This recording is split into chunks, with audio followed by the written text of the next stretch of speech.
Esther, capítulo 4, leo de la versión Reina Valera 60, dice la palabra de Dios. Luego que supo Mardoqueo todo lo que se había hecho, rasgó sus vestidos y se vistió de cilicio y de ceniza, y se fue por la ciudad clamando con grande y amargo clamor. Y vino hasta delante de la puerta del rey, pues no era lícito pasar adentro de la puerta del rey con vestido de cilicio. Y en cada provincia y lugar donde el mandamiento del rey y su decreto llegaba, tenían los judíos gran luto y ayuno, lloro y lamentación, cilicio y ceniza. Era la cama de muchos. Y vinieron las doncellas de Esther y sus eunucos, y se lo dijeron. Entonces la reina tuvo gran dolor y envió vestidos para hacer vestir a Mardoqueo y hacerle quitar el cilicio, mas él no los aceptó. Entonces Esther llamó a Atac, uno de los eunucos del rey, que la había puesto al servicio de ella, y lo mandó a Mardoqueo, con orden de saber qué sucedía y por qué estaba así. Salió pues Atac a ver a Mardoqueo a la plaza de la ciudad que estaba delante de la puerta del rey. Y Mardoqueo le declaró todo lo que le había acontecido y le dio noticias de la plata que Amán había dicho que pasaría para los tesoros del rey a cambio de la destrucción de los judíos. Le dio también la copia del decreto que había sido dado en Susa para que fuesen destruidos, a fin de que la mostrase a Esther y se lo declarase, y le encargara que fuese ante el rey y suplicara al rey a suplicarle y a interceder delante de él por su pueblo. Vino Atac y contó a Esther las palabras de Mardoqueo. Entonces Esther dijo a Atac que le dijese a Mardoqueo: todos los siervos del rey y el pueblo de las provincias del rey saben que cualquier hombre o mujer que entra en el patio interior para ver al rey sin ser llamado, una sola ley hay respecto a él: ha de morir, salvo aquel a quien el rey extendiere el cetro de oro, el cual vivirá. Y yo no he sido llamada para ver al rey estos 30 días. Y dijeron a Mardoqueo las palabras de Esther. Entonces dijo Mardoqueo que respondiesen a Esther: no pienses que escaparás en la casa del rey más que cualquier otro judío, porque si callas absolutamente en este tiempo, respiro y liberación vendrán de alguna otra parte para los judíos. Mas tú y la casa de tu padre pereceréis. Y quién sabe si para esta hora has llegado al reino. Y Esther dijo que le respondiesen a Mardoqueo: ve y reúne a todos los judíos que se hallan en Susa, y ayunad por mí, y no comáis ni bebáis en 3 días, noche y día. Y yo también con mis doncellas ayunaré igualmente. Y entonces entraré a ver al rey, aunque no sea conforme a la ley, y si perezco, que perezca. Entonces Mardoqueo fue e hizo conforme a todo lo que le mandó Esther. Pasamos momentos difíciles en nuestra vida, todas las personas pasan momentos difíciles. No importa qué tan lejos quieras correr de las dificultades, te alcanzan y te taclean, ¿no? Para usar la metáfora del rugby. La realidad es que no importa cuánto nosotros queramos evitar el sufrimiento o las dificultades, qué tanto querramos tratar de evitarlas, en algún momento nos alcanzan, corren más rápido que nosotros y nos alcanzan. Las dificultades golpean a toda persona, no importa hombre, mujer, grande, chico, a todos les llegan las dificultades y no podemos escapar. Un pastor cuenta en su iglesia, una iglesia bíblica, una iglesia muy sana, un hombre muy fiel a las Escrituras, cuenta que en un momento dado en su iglesia se levantó uno de los líderes de años en la iglesia y empezó a acusar a los ancianos, a los pastores de la iglesia, con falsas acusaciones.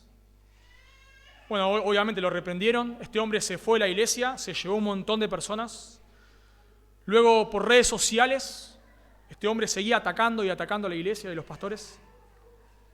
Y este hombre cuenta, durante ese tiempo, cómo ellos ayunaban delante de Dios, cómo ellos oraban con lágrimas, Cuenta este pastor que en ese tiempo él bajó de peso, ¿no? Ni fuerzas para comer tenían. Y ellos como ancianos buscaron a Dios, lloraron, clamaron, y Dios los sostuvo. Dios los sostuvo. Y todos nosotros vamos a pasar momentos en los cuales seremos humillados. Por eso, lo que me gustaría que podamos ver en este texto es que en los momentos de aflicción debemos humillarnos delante de Dios y confiar en su palabra. Repito, en los momentos de aflicción debemos humillarnos delante de Dios y confiar en su palabra.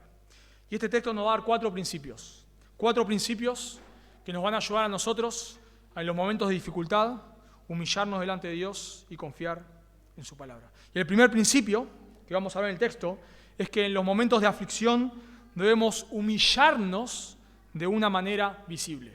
En los momentos de aflicción debemos humillarnos de una manera visible. Noten conmigo, por favor, en el versículo 1. Dice, luego que lo supo Mardoqueo, todo lo que se había hecho, rasgó sus vestidos, se vistió de cilicio y de ceniza, y se fue por la ciudad clamando con grande y amargo clamor. Bueno, por supuesto, esto continúa lo que venía desarrollando en capítulo 3. Si leemos capítulo 3, nos damos cuenta que Amán es el enemigo de los judíos. Amán determina destruir toda la nación de Israel. Entonces se presenta delante del rey y le pide al rey que saque un decreto para exterminar a todos los judíos, todos, grandes, chicos, niños, lo que sea, todos los judíos. Así que el capítulo 3 termina con que el decreto sale. Noten conmigo capítulo 3, versículo 13. Y fueron enviadas cartas por medio de correos a todas las provincias del rey con la orden de destruir, matar y exterminar a los judíos, jóvenes y ancianos, niños y mujeres, en un mismo día, en el día 13 del mes 12, que es el mes de Adar, y de apoderarse de sus bienes. Así, eso es lo que sucede en capítulo 3. Así que en capítulo 4 comienza con Mardoqueo, que se entera de esta noticia. Mardoqueo se entera del decreto, por lo que nos da a entender el texto. Parece que Mardoqueo se entera primero que todos. Recordemos que Mardoqueo era un funcionario público, él estaba en la puerta del rey, no es que estaba mendigando en la puerta del rey, sino que estar sentado en la puerta del rey era un lugar que ocupaban los funcionarios, los jueces. Así que Mardoqueo, por lo que entendemos acá, se entera de este decreto. Recordemos, según capítulo 2, que la gente sabía que él era judío. Los otros funcionarios sabían que él era judío, así que tal vez cuando sabe el decreto, antes de que lleguen a las otras provincias, tal vez ya se lo van a mostrar a Mardoqueo, a contar que le esperaba la muerte, que en un año él y todos los judíos iban a morir. Así que Mardoqueo hace algo que nos suena raro, porque en nuestra cultura usamos la frase los hombres no lloran. Muy bien, los hombres no lloran. Un nene se golpea y el padre le dice, los hombres no lloran. Silencio, los hombres no lloran. Bueno, la realidad es que no es lo que pasaba en esa cultura, sino que los hombres lloraban. Los hombres lloran. Y vemos que Mardoqueo empieza a expresar su dolor. Noten que dice el texto ahí que se vistió de cilicio y de ceniza. Por supuesto nos suena raro. ¿Qué es esto de vestirse de cilicio y ceniza? Bueno, era una costumbre en ese momento. El cilicio era una ropa incómoda, era como una ropa hecha de pelo de cabra, lo cual incómoda, pesada, áspera, que demostraba dolor. Y la ceniza, dice de cilicio y de ceniza, las cenizas, ellos se tiraban ceniza como un recordatorio de que ellos eran polvo, de que el ser humano es polvo, de que el ser humano, por más grande que se crea, un día va a morir y va a volver al polvo de la tierra. Entonces la idea de ser vestido de cilicio y ceniza era una manera cultural de ese momento en el cual ellos expresaban públicamente su dolor. Por ejemplo, leemos en Génesis capítulo 37, versículo 34, que cuando Jacob se entera de la supuesta muerte de su hijo José no había muerto, pero le dicen los hermanos, maliciosamente le dicen que José había muerto. Dice Génesis 37, 34, entonces José rasgó sus vestidos y puso cilicio sobre sus lomos. Jacob rasgó sus vestidos y puso cilicio sobre sus lomos. ¿Qué hizo Jacob? Duelo. O sea, Jacob, cuando le dicen que su hijo murió, externamente expresa el dolor. Cuando David se entera de la muerte del rey Saúl y de su hijo Jonatán, dice 2 Samuel 1:11, entonces David, haciendo de sus vestidos, los rasgó. Porque la realidad es que en esa cultura se expresaba dolor de esta manera. Hoy en día, bueno, hoy ya no tanto, pero tal vez hace un tiempo atrás, la gente se vestía de negro, ¿no? Cuando estaba de luto, se vestía de negro, era una forma de demostrar que ha pasado algo grave. Bueno, en ese momento no se vestían de negro, se vestían de cilicio y ceniza. Pero en un judío, vestirse de cilicio y ceniza tenía un condimento más. O sea, no solamente era expresar el dolor público, o sea, que la gente sepa que están pasando por un dolor, sino que el vestirse de cilicio y ceniza tenía el condimento de volverse a Dios. O sea, no es que solamente expresaban dolor, como cualquier persona puede llorar, sino que era una expresión de volverse a Dios. Dice, yo se lo leo en Daniel capítulo 9, versículo 3, cuando Daniel ora a Dios, dice lo siguiente, y volví mi rostro a Dios el Señor, noten, volví mi rostro a Dios el Señor, buscándole, ¿de qué manera? En oración y ruego, en ayuno, cilicio y ceniza. O sea, ellos están exiliados por causa de su pecado, Dios había destruido Jerusalén, los había mandado al exilio a los judíos, y Daniel, entendiendo las profecías, se vuelve a Dios en oración. ¿De qué manera? Ayuno, ruego, cilicio, ceniza. Y lo mismo hace la ciudad de Nínive. Nínive, la capital de Asiria en ese momento, cuando, no sé si recuerdan, Jonás, al que se lo come el pez, les va a predicar que en X tiempo Dios los iba a exterminar a todos. Dice Jonás 3:5, ellos no eran judíos, eran ninivitas, eran asirios. Dice Jonás 3:5, y los hombres de Nínive creyeron a Dios y proclamaron ayuno y se vistieron de cilicio. No, se vuelven a Dios. Así que, por supuesto, Mardoqueo, en esta situación, está expresando su dolor de que iban a ser exterminados. Recordemos que un decreto de los persas era la nación en el cual estaba Ester. Un decreto persa no podía ser removido. ¿Recuerdan lo que pasó en capítulo 1? Cuando el rey saca un decreto para que Vasti sea destituida. Cuando en capítulo 2 él se acuerda de Vasti, no puede volver. Fue destituida. Así que si el rey saca un decreto que todos los judíos son exterminados, por más que luego el rey se arrepienta, no puede hacer nada. Eso es lo que pasa después más adelante. Cuando se descubre todo el complot de Amán y matan a Amán, cuando Ester clama de nuevo vuelta por los judíos, el rey le dice, y bueno, pero ya mandé el decreto. Ya está, ya mandé el decreto. Así que Mardoqueo, entendiendo esto, él se humilla delante de Dios. A nuestros ojos no hay posibilidad de salvación, no hay posibilidad. Los judíos iban a ser exterminados. Así que Mardoqueo se humilla y busca a Dios, pero no solamente Mardoqueo, sino vemos que todos los judíos. Noten cómo sigue diciendo el texto, ahí en el versículo 3.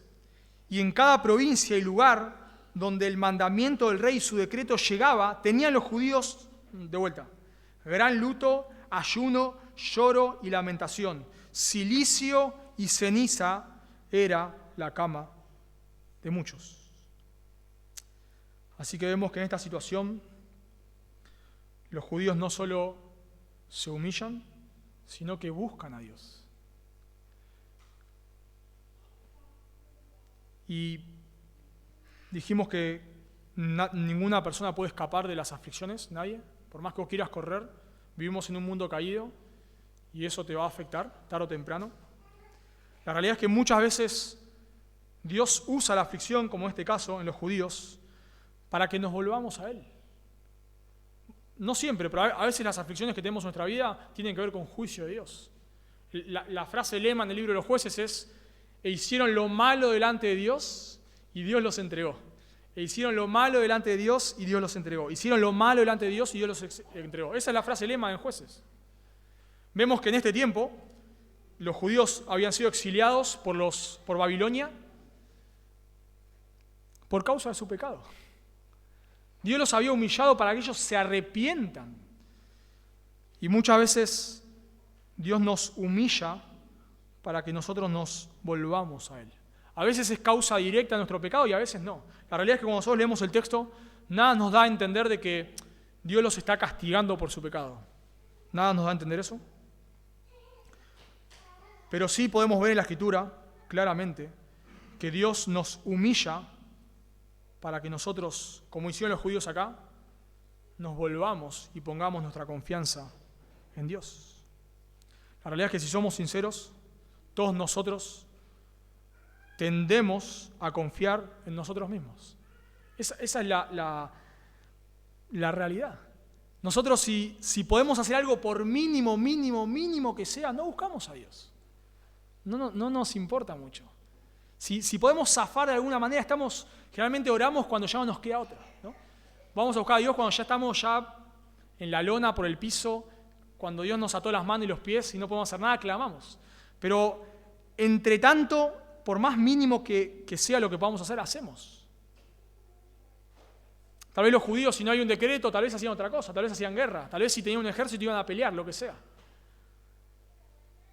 Vemos en otro momento la nación de Israel, cuando ellos van a ser invadidos por otras naciones, en vez de buscar a Dios, ellos van a buscar a Egipto, van a buscar a otras naciones, hasta que Dios los ata de pies y manos y ellos se vuelven a Dios. Bueno, eso es lo que hace Dios con las aflicciones. Y por eso Dios nos humilla muchas veces. Dios nos humilla para sacar la confianza en nosotros mismos. Voy a dar un ejemplo de esto. Empezás un trabajo nuevo, imagínate. Sos un creyente, empezás un trabajo nuevo. Y la verdad es que no sabes muy bien cómo hacer tu trabajo. Así que estás orando a Dios. Dios, ayúdame a hacer mi trabajo. Primer día, por favor, pon en tu mente, primer día vas a presentar el trabajo, sos un creyente, estás orando a Dios, Dios, ayúdame por favor. Estás yendo a la facultad, primera vez, sos un creyente, estás orando a Dios, dame gracia, quiero honrarte con mi trabajo. Cuando pasan 20 años ya del trabajo, ¿cuál empieza a ser tu actitud? Ni 20, ¿no? Capaz un año. ¿Y cuál empieza a ser la actitud? ¿Cuál empieza a ser? Bueno, ya no oro tanto, ¿no? Como que yo necesitaba orar a Dios cuando no podía hacerlo por mí mismo. Ahora ya, Dios, yo ya no te necesito. Ya no necesito mucho de vos. Matrimonios claman a Dios en situaciones difíciles. Pero cuando las cosas empiezan a andar mejor, se olvidan de Dios. Comenzamos la vida cristiana y buscamos a Dios, oramos, buscamos su guía. Pero los años pasan y nos olvidamos. Servimos al Señor y la primera vez que tienes que hacer un ministerio, el que sea en la iglesia, estás ahí orando a Dios, buscando su gracia. Ayúdame, Señor, a servirte con excelencia. Pero cuando el tiempo pasa, dejamos de buscar a Dios. Porque nos volvemos autosuficientes. Inevitablemente nos volvemos autosuficientes. El Señor Jesús le dice a la iglesia de Éfeso, has dejado tu primer amor. No lo perdieron, lo dejaron. Ya el tiempo pasó, ellos tuvieron al apóstol Pablo, que fundó la iglesia, tuvieron a Timoteo, tuvieron a Juan, algunos dicen que María se ha congregado en la iglesia de Éfeso. No, ya no necesitamos tanto a Dios. Ya no necesitamos tanto a Dios. Personas que, cuando no tenían una iglesia, viajaban, se tomaban un avión hasta Ushuaia, se había una conferencia para escuchar la Biblia 1 hora.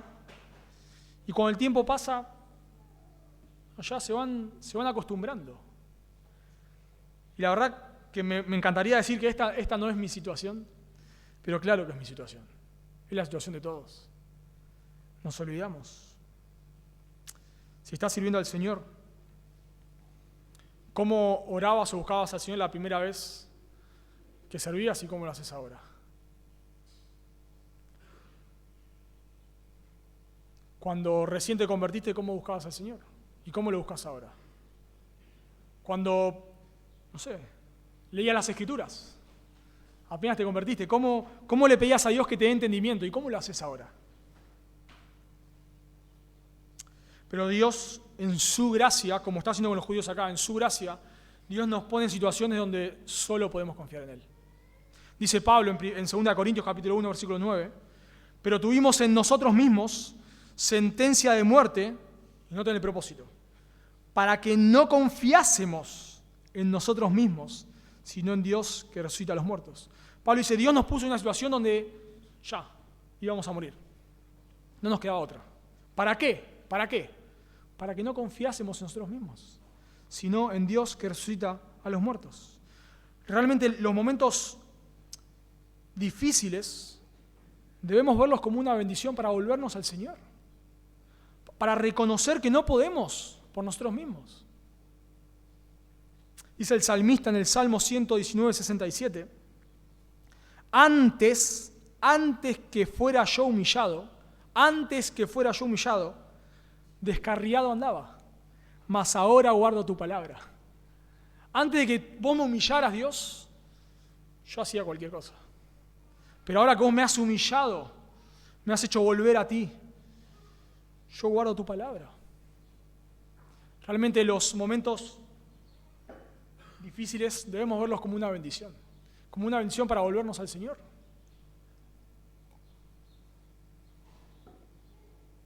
Me ha pasado situaciones donde siento que el Señor me ha usado, no sé, lo que sea, o una situación X, y voy ahí, no sé, creyéndome Purgeon resucitado, no sé, algo así. Y llego a mi casa y no puedo encontrar a mi hija de 3 años. Y Dios me humilla en esos momentos. Y en ese momento digo, bueno, gracias, Dios, gracias, porque me recuerdo cuánto te necesito. Siento que soy lo máximo y vos me haces dar cuenta que no puedo con nada. No puedo con nada. Jesús dijo en Juan capítulo 15, separado de mí, ¿algo podés hacer? Aunque sea un poquito, podés hacer. Nada. Separado de mí, nada podéis hacer. Dice el Salmo 119, 71, bueno me es haber sido humillado para que aprenda tus estatutos.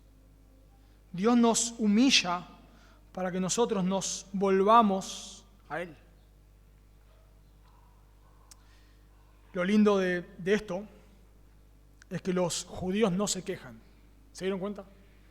Cuando ellos tienen hambre en el desierto varios años atrás, ellos se quejan a Dios. Dios, nos sacaste de Egipto para matarnos en el desierto.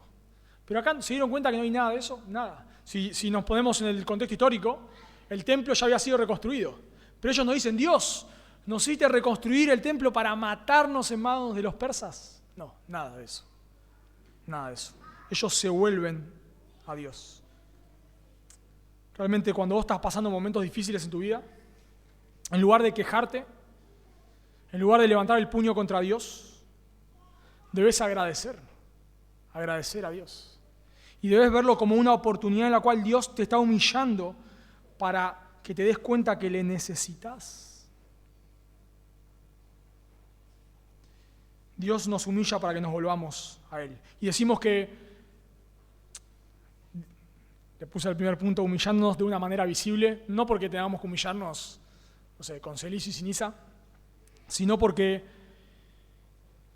cuando vos te humillás delante de Dios, eso se nota. Vos no te humillás para que otros te vean, claramente. Pero cuando vos te humillás delante de Dios, se nota. No lo puedes ocultar. Se hace visible. Entonces, en los momentos de humildad, hermano, debes reconocer que necesitas a Dios. Debes reconocer que necesitas a Dios. Así que lo primero que vemos, que en los momentos de humillación, en los momentos de aflicción, debemos humillarnos delante de Dios y confiar en su palabra. En primer lugar, humillándonos de una manera visible, eso vemos en versículo 1 a 3. En segundo lugar, debemos humillarnos haciendo lo que esté a nuestro alcance. Haciendo lo que esté a nuestro alcance. Noten conmigo, por favor, versículo 4.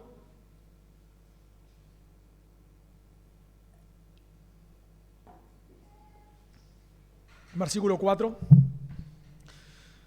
Y vinieron las doncellas de Ester y sus eunucos y se lo dijeron.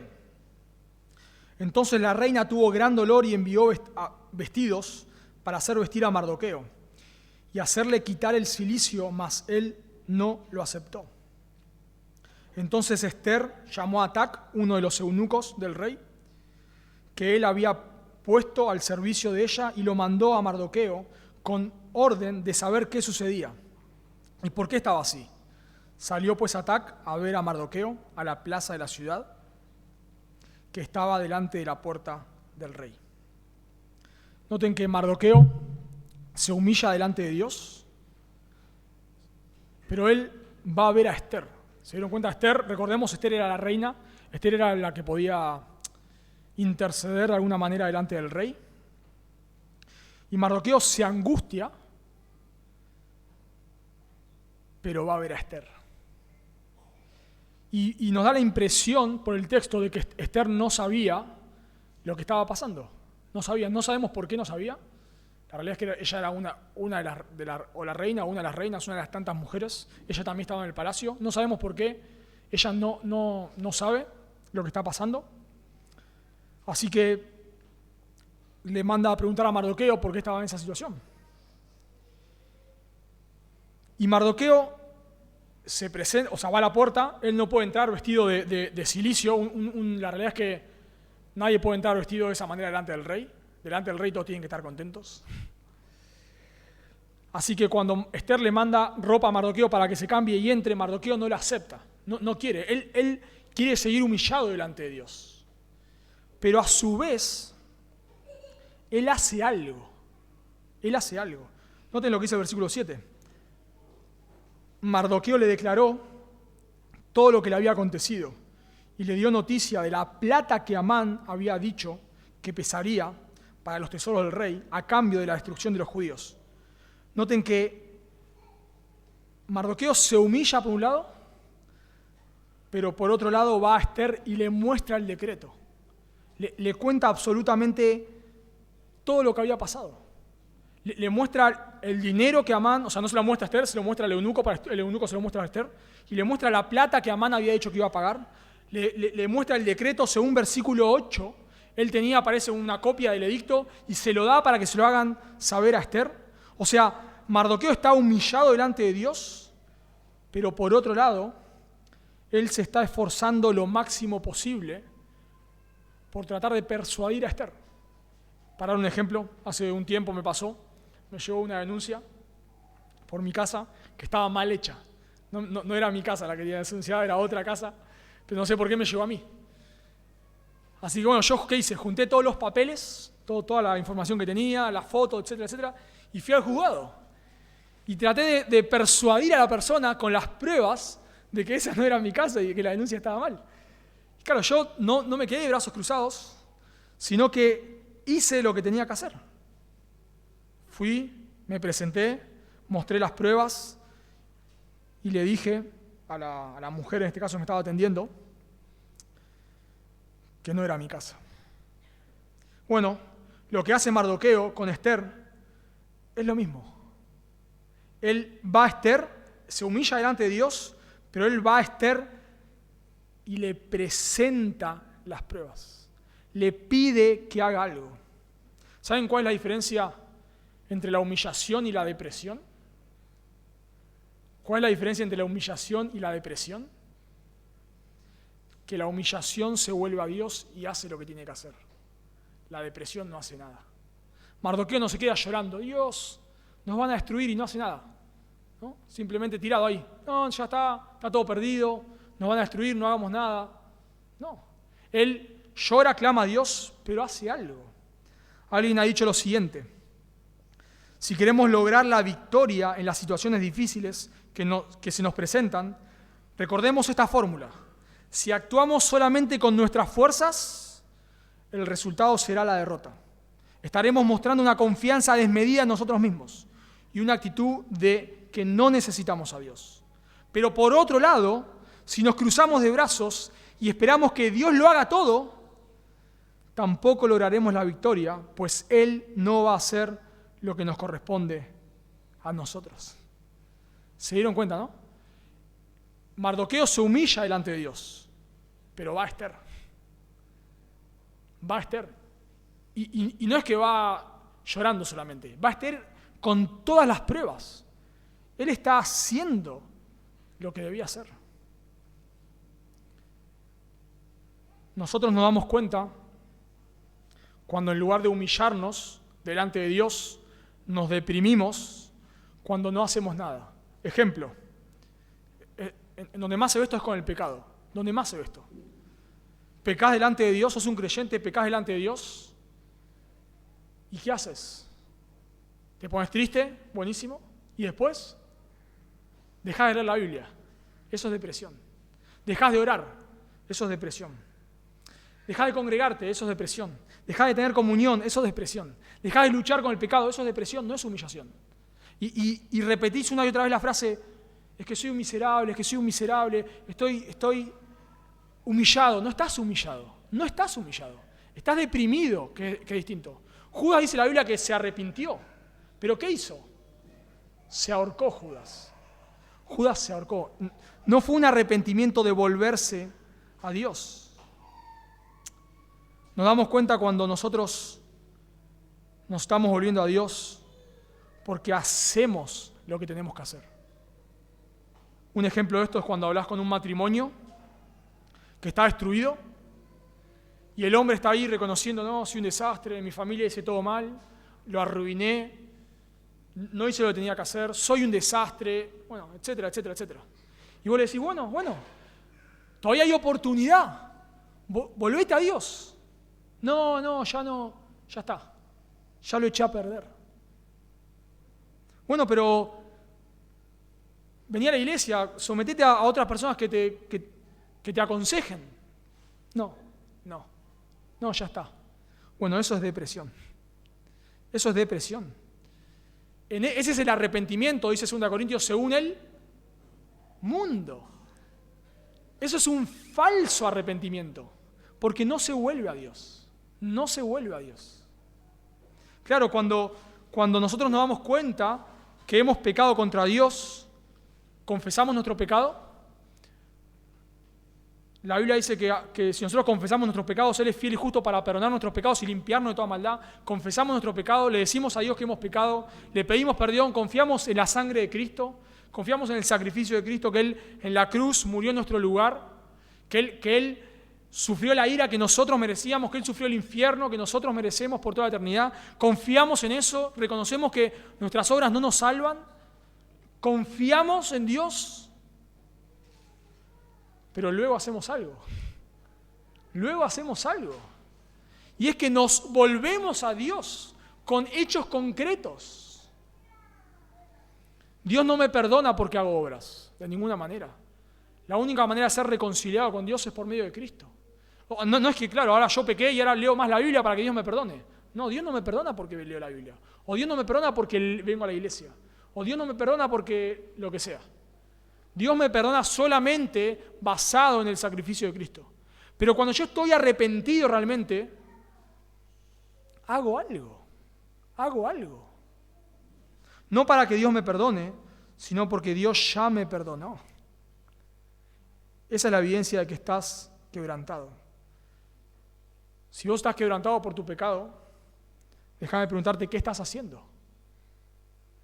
¿Sos un creyente y estás quebrantado por tu pecado? ¿Qué estás haciendo? Llorar es bueno, pero no es suficiente. No es suficiente. Eso puede ser remordimiento. ¿Qué estás haciendo?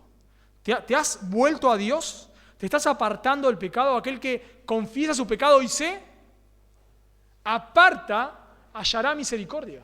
De vuelta, no es que tengo que hacer obras para que Dios me perdone. Dios me perdona en base a lo que Cristo hizo en mi lugar. Pero eso se evidencia. Si hay un matrimonio que está destruido y realmente el hombre está arrepentido, va a hacer lo que tenga que hacer. Va a decir a la familia, bueno, basta, ya apagamos, vamos a empezar a apagar más la tele, vamos de ahora en más, en esta casa a tal hora se van a leer las escrituras. Bueno, basta, ya no nos vamos más de picnic, los domingos nos congregamos todos los domingos.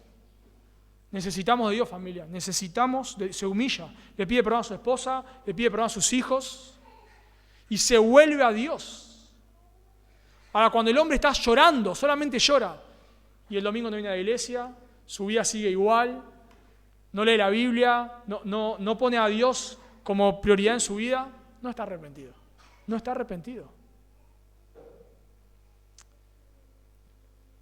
Así que vemos que la evidencia del quebrantamiento es que Mardoqueo se humilla delante de Dios de una manera visible, pero él hace lo que tiene que hacer.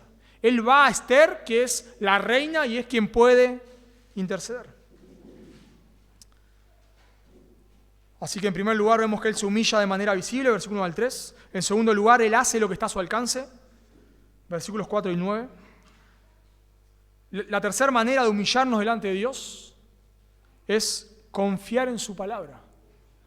Buscamos a Dios, hacemos lo que está a nuestro alcance, pero luego confiamos en su palabra. Noten lo que dice el versículo 10. Entonces Esther dijo a Atac que le dijese a Mardoqueo: todos los siervos del rey y el pueblo de las provincias del rey saben que cualquier hombre o mujer que entra en el patio interior para ver al rey, sin ser llamado, una sola ley hay al respecto: ha de morir, salvo aquel a quien el rey extendiera el cetro de oro, el cual vivirá, y yo no he sido llamado para ver al rey estos 30 días.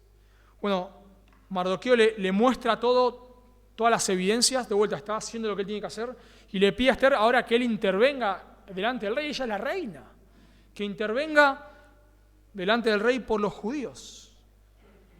Pero ella le explica que no puede.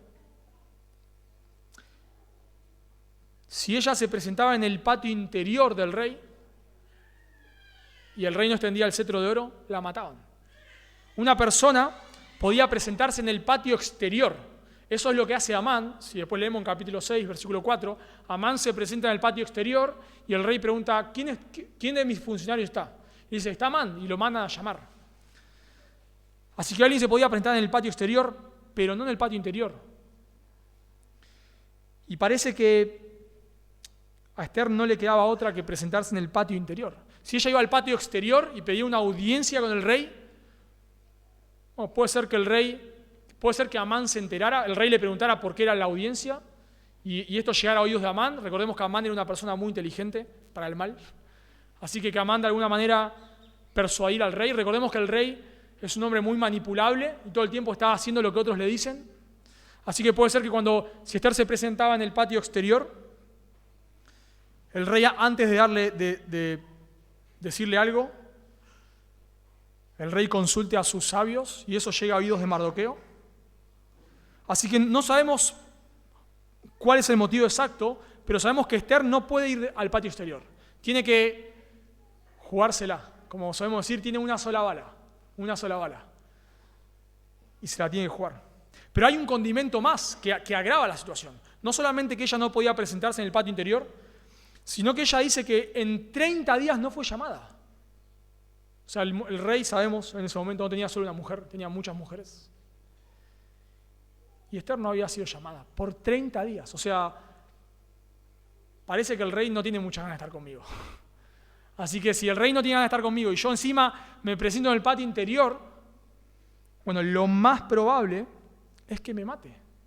Recordemos lo que le pasó a Vasti cuando violó las reglas del rey. Le destituyeron.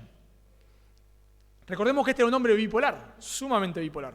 Capaz se levantaba de buenas y le recibía, pero capaz se levantaba de malas y la mandaba a matar. Recordemos que Asuero, el rey, no era amoroso, no era un príncipe azul, no era un romántico, era un hombre impío, un hombre despiadado, un hombre cruel.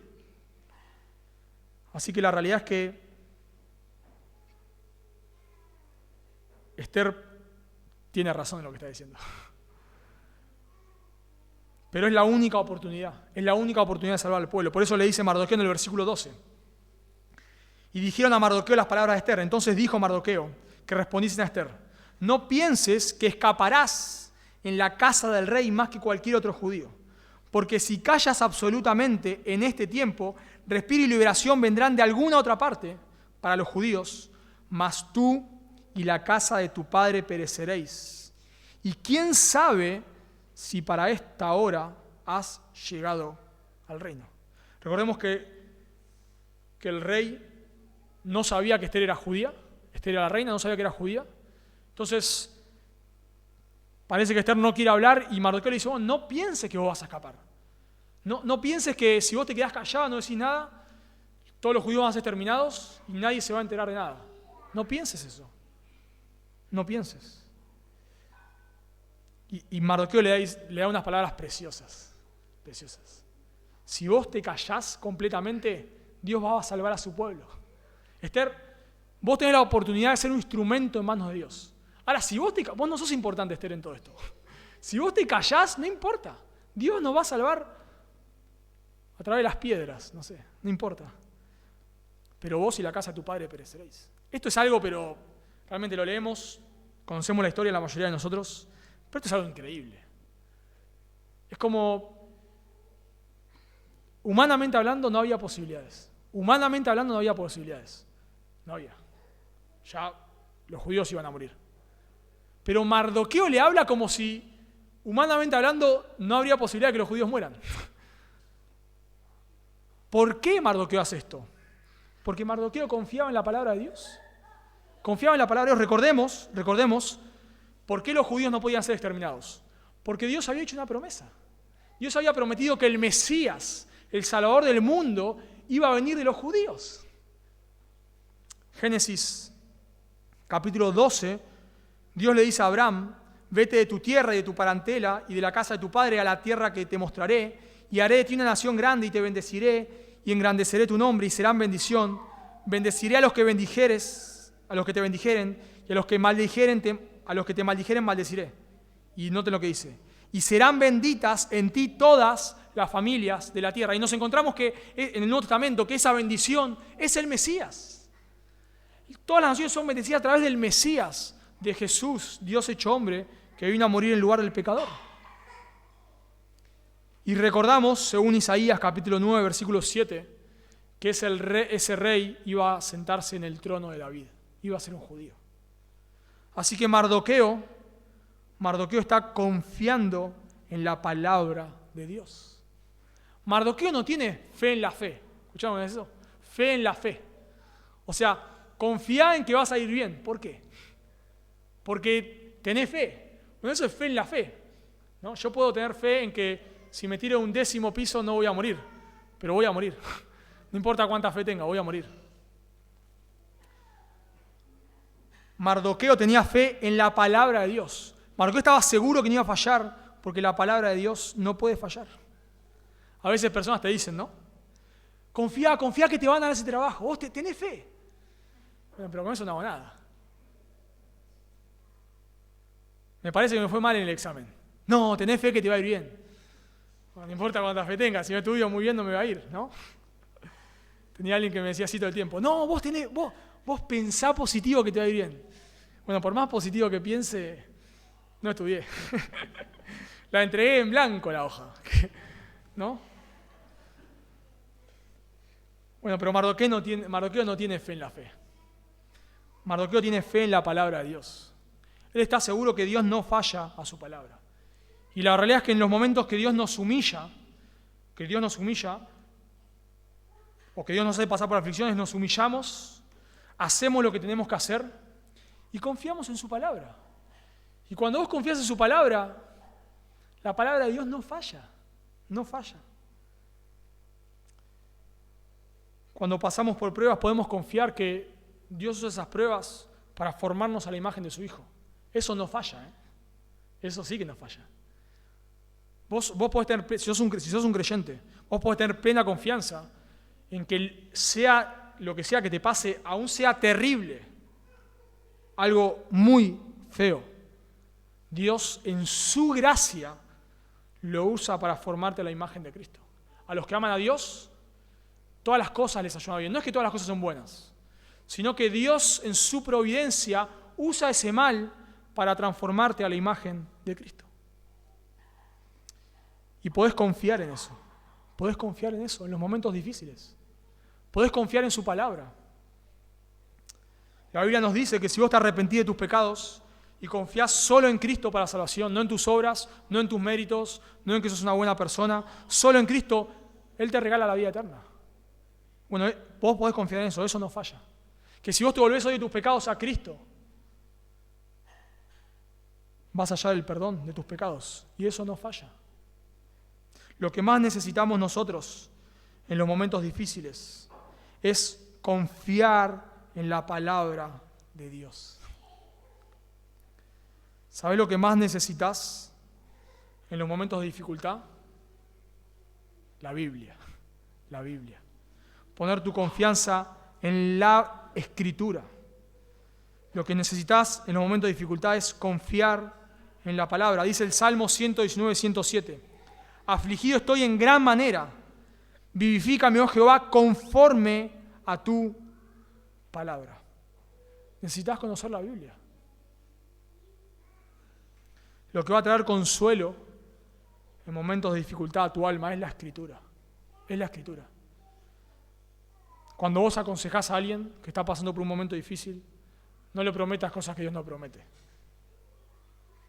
Yo no le puedo decir a alguien, Dios te va a sanar. No lo sé.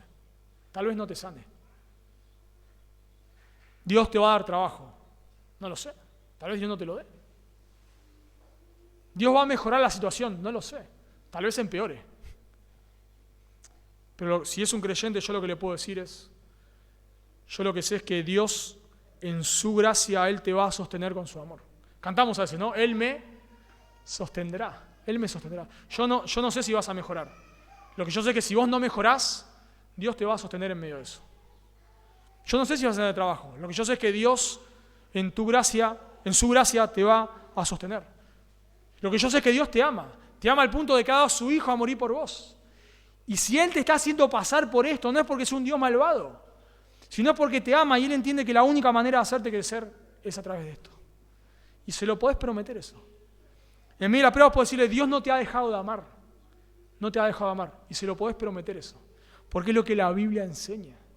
Por eso cuando aconsejás a alguien o cuando vos mismo estás en aflicción, lo que necesitas es la verdad de la palabra de Dios. No ilusiones, no fe en la fe. Y vamos a dejar el versículo 14, tiene mucha teología. Nos habla de la responsabilidad de Dios y la soberanía de Dios y la responsabilidad del hombre. Y lo vamos a dejar para un sermón aparte, vamos a hacer todo un mensaje solo del versículo 14 a manera teológica, porque si lo pongo acá lo iba a incluir, pero no lo quiero poner como un apéndice, sino que noten lo que dice, ¿no? Si vos no haces esto, Dios igual lo va a salvar. Entonces, si Dios lo va a salvar, ¿para qué lo hago? ¿Lo hago o no lo hago? Si Dios es soberano, ¿para qué lo hago? Bueno, lo dejo ahí picando. Lo vamos a ver en otro momento. Pero vemos que Dios nos aflige, o en los momentos de aflicción debemos humillarnos de una manera visible, debemos hacer lo que esté a nuestro alcance, debemos confiar en la palabra de Dios. Y en cuarto y último lugar, en los momentos difíciles, debemos buscar a Dios en oración. En cuarto y último lugar, en los momentos difíciles, debemos buscar a Dios en oración. Noten conmigo versículo 15. Mardoqueo la persuade a Esther de esta manera. Y Esther dice, noten que todo el tiempo la conversación es por medio de los eunucos, ¿no? O sea, Esther manda a los eunucos, Mardoqueo le dice a los eunucos vuelven y así van, ¿no? Como van y vienen. Dice el versículo 15, y Esther dijo que respondiesen a Mardoqueo, ve y reúne a todos los judíos que se hallan en Susa era la capital del reino, y ayunad por mí, y no comáis ni bebáis en 3 días, noche y día. Yo también con mis doncellas ayunaré igualmente, y entonces entraré a ver al rey, aunque no se conforme a la ley, y si perezco, que perezca.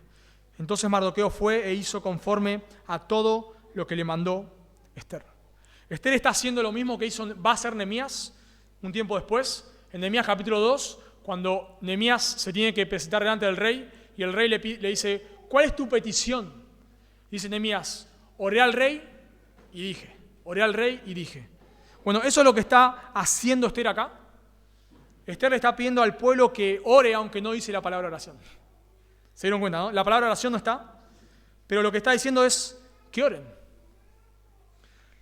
En lugar de usar la palabra oración, usa la palabra ayuno. El ayuno normal de un judío era de un día.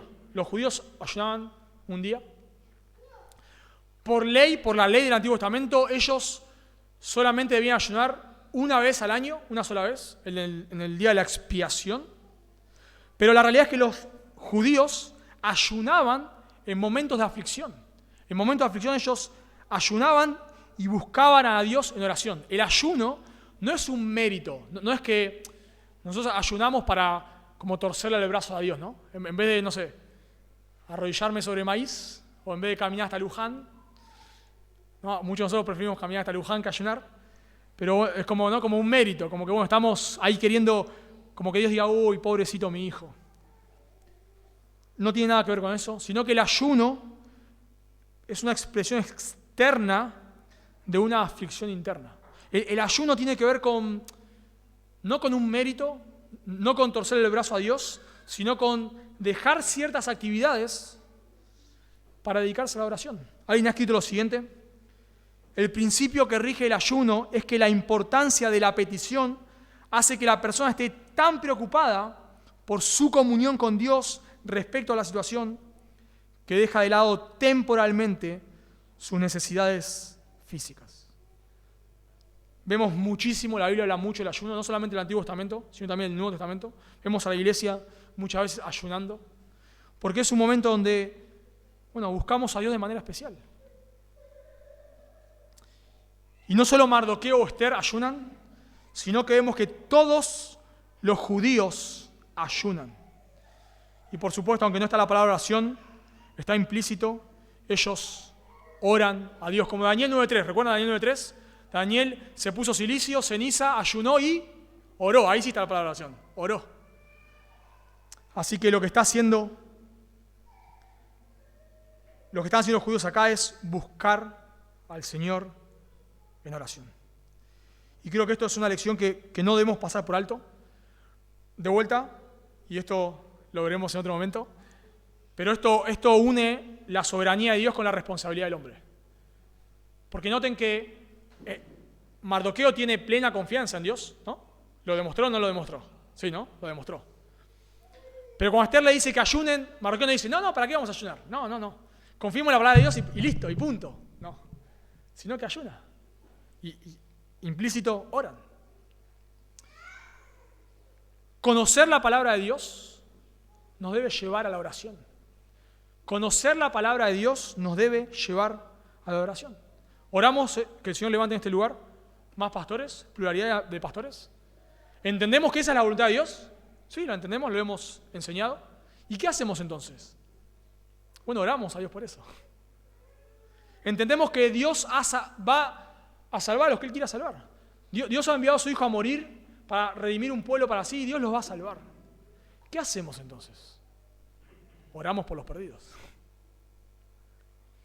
Dios anhela, el deseo de Dios es que seamos santos como Él es santo. ¿Qué hacemos entonces? Oramos por la santidad de la iglesia. ¿Se dan cuenta? Entender la voluntad de Dios revelada en las Escrituras nos debe llevar a orar. Nos debe llevar a orar. Hay algo para mí, un ejemplo precioso de esto, precioso. Yo se lo leo, está en Hechos capítulo 13, Hechos 13:2. Está Pablo y Bernabé en la iglesia de Antioquía y hay varias otras personas más. Dice Hechos 13:2, ministrando estos al Señor, todos los que estaban ahí, Pablo, Bernabé y otros, ministrando estos al Señor y ayunando, dijo el Espíritu Santo, apartadme a Bernabé y a Saulo para la obra a que los he llamado. ¿Se dan cuenta, no? El Espíritu Santo, no sabemos de qué manera, le dice, bueno, apartadme a Bernabé y a Pablo para el ministerio, era para las misiones. ¿Qué hubieses hecho? Bueno, Pablo y Bernabé, dale, vamos, vayan, ya, vamos, salgan. Versículo 3. Entonces, habiendo ayunado y orado, les se pusieron las manos y los despidieron. ¿Se dieron cuenta? O sea, el Espíritu Santo le dice, apartad a Pablo y Bernabé. Bueno, ¿para qué vamos a orar? Bueno, buscan a Dios en oración. La soberanía de Dios no quita nuestra responsabilidad. Debemos escudriñar las Escrituras, pero luego debemos orar. Dios nos humilla para que le busquemos en oración. Dios te humilla para que ores. Pensá, ¿cuándo es los momentos que más orás? Cuando no nos queda otra, ¿no? Hacemos lo que sea. Cuando ya no hay nada más que pueda hacer, oro. Hasta los inconversos hacen eso, ¿no? Hasta los no creyentes. Los que no son creyentes, no, bueno, orá por mí, te dicen. Orá ya. El hombre era un ateo acérrimo, te discutía que no podía más, tiene un cáncer, se va a morir, no le queda otra, te dice, orá por mí, por favor. Pues no es que eras ateo, orá por mí. Dios nos humilla a nosotros los creyentes para que le busquemos en oración. Y eso es lo que debemos hacer. Debemos entender la voluntad de Dios revelada, pero debemos orar a Dios. Los momentos difíciles es una oportunidad para que busquemos a Dios en oración. Y para terminar, déjame decirte que Dios cumple su palabra. Dios cumple su palabra siempre, siempre. Su palabra no falla. Y la Biblia tiene palabras hermosas, muy lindas, pero tiene palabras muy duras. Y una de ellas es que el que no cree en el Hijo no verá la vida, sino que la ira de Dios permanece sobre él. Dios cumple su palabra, como Mardoqueo estaba seguro que lo iba a hacer. Y Dios nos dice, que a todos nos interesa saber qué va a pasar en el futuro, ¿no? ¿A todos nos interesa? Bueno, Dios dice qué va a pasar en el futuro. Y Dios dice en Apocalipsis capítulo 20 que va a haber un juicio. Y Dios nos dice que aquellas personas que no se han arrepentido de sus pecados, no han creído en el sacrificio de Cristo, que Jesús es Dios hecho hombre, muriendo en lugar del pecador, que Jesús en la cruz fue a morir por nuestros pecados. Nosotros hemos quebrantado la ley de Dios constantemente. Hemos pecado contra Dios. Le hemos dado la espalda a Dios. No somos buenas personas. No sé si el mundo te dice que sos una buena persona. La Biblia te dice que sos una mala persona. Y a mí me dice lo mismo. Por eso Jesús vino a morir en lugar del pecador. Vos sos un pecador, yo soy un pecador. Y la Biblia dice que todos aquellos que se arrepienten de sus pecados y creen en el Hijo, creen en Jesús, creen que es Dios, que murió en lugar del pecador y resucitó al tercer día mostrando que era inocente, todos los que se arrepienten y creen en Él tienen vida eterna. Pero el que rehúsa creer, el que no quiere creer, el que rechaza al Hijo, no verá la vida. Según Apocalipsis capítulo 20, será lanzado al lago de fuego. Por eso, tal vez vos no sos un creyente y estás en aflicción. En tu caso, si vos no sos un creyente y estás en aflicción, tal vez Dios quiera que te arrepientas. Tal vez es lo que Dios está usando para que vos te vuelvas a Él, para que te arrepientas de tus pecados. Hay más bendición, dice la Biblia, en la casa de luto que en la de la fiesta. La realidad es que vos podés reír en esta vida. Vamos a ver esto, si Dios quiere, el próximo domingo. Pero vos podés reír en esta vida, podés pasarla bien. Pero el día, si vos no crees en el Hijo, si vos no te arrepentís de tus pecados, el día que mueras vas a ir al infierno. Vas a ir al infierno. Dios no miente, ¿eh? Dios no miente, vas a ir al infierno. Por eso, por favor, yo te ruego, si vos estás sin Cristo, que te arrepientas de tus pecados. Hay un solo Dios, dice la Biblia, en 1 Timoteo capítulo 2. Un solo Dios y un solo mediador entre Dios y los hombres, Jesucristo, hombre. La única manera de que vos podés ser salvo de tus pecados es por medio de Jesús. Y así como Mardoqueo tenía confianza en la palabra de Dios, nosotros también tenemos confianza. Dios no miente. Si te arrepentís, te regala la vida eterna. Si le rechazás, te espera la condenación. Vamos a orar. Silvito, ¿querés terminar orando?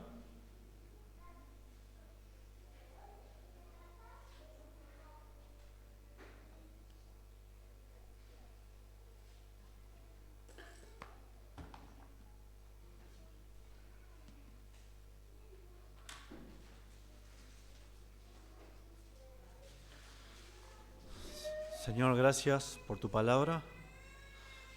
Señor, gracias porque tu palabra nos enseña que podemos confiar en ti a pesar de cada situación, a pesar de las aflicciones. Señor, todo en tu absoluta voluntad, sabiduría y providencia, Señor, tú lo usas para nuestro bien, para el bien de tu iglesia.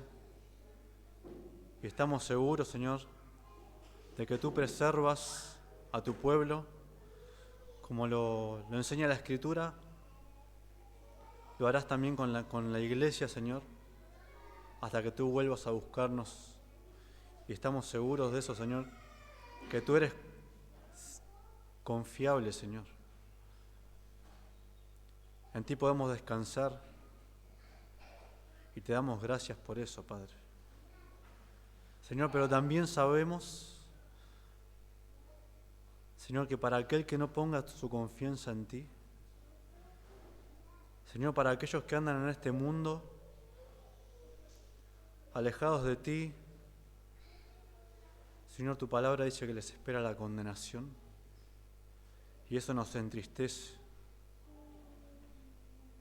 Señor, sabemos que tú has dado un medio de gracia, un medio de salvación y es tu Hijo Jesucristo. Que tú no quieres la muerte del impío, sino que tú no has enviado a tu Hijo para condenar al mundo, sino para que el mundo sea salvo por medio de tu Hijo. Señor, por eso te rogamos, Señor, que si hay alguien sin